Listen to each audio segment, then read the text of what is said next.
আন্দোলনের সাথে জড়িত। আমি দেখেছি হতাশা, দেখেছি অনেকে সরে গেছে আন্দোলন থেকে, অনেকে বিপদে ঝুঁকি নিতে চায় নাই।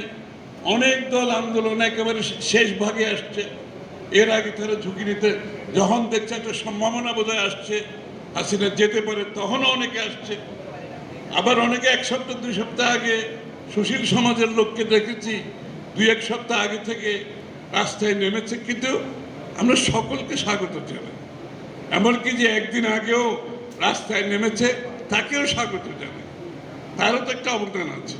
তো সুতরাং এই মন মানসিকতা আমাদের থাকতে হবে যে একটা ইনক্লুসিভ অন্তর্ভুক্তিমূলক দেশ আমাদেরকে করতে হবে।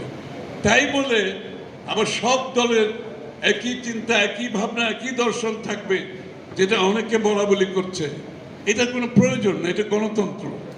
গণতন্ত্রের অর্থ হলো প্রত্যেকটি দলের নিজস্ব দর্শন আছে, ভাবনা আছে, চিন্তা আছে, তাদের ভবিষ্যৎ কর্মপন্থা আছে।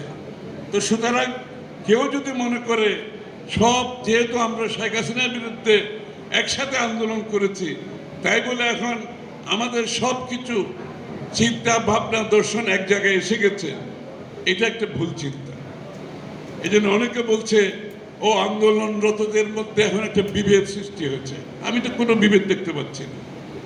একটি গণতন্ত্রে বিশ্বাসী যদি লোক হয়ে থাকে, তো সবারই অধিকার আছে তার মতো করে চিন্তা করার, তার মতো করে ভাববার, তার দর্শন কথা বলবার। কথা হচ্ছে তাদেরকে সকলকে অধিকারটা দিতে হবে, মুক্তভাবে তারা যাতে কথাগুলো বলতে পারে। দিনের শেষে সমাধান দেবে বাংলাদেশের জনগণ, দিনের শেষে সিদ্ধান্ত নেবে বাংলাদেশের যারা মালিক, তারা সিদ্ধান্ত দেবে।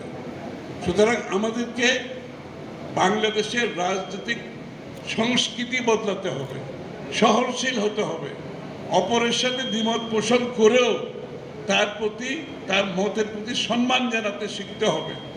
এগুলো হতে নতুন বাংলাদেশ যদি আমরা করতে চাই, আমাদের মন মানসিকতার পরিবর্তন করতে হবে।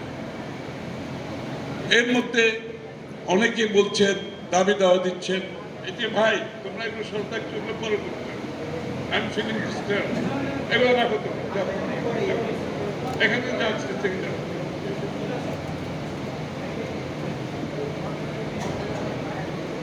এর মধ্যে যে যে বিভেদের, আর কোনো বিভেদ দেখছি না, সকলের মতামত আছে। সুতরাং এই যে সংস্কার ঘোষণা, তারপরে আমাদের যে ঘোষণা এসছে, এখানেও সকলে ঐক্যবদ্ধ হওয়ার কোনো সুযোগ নেই।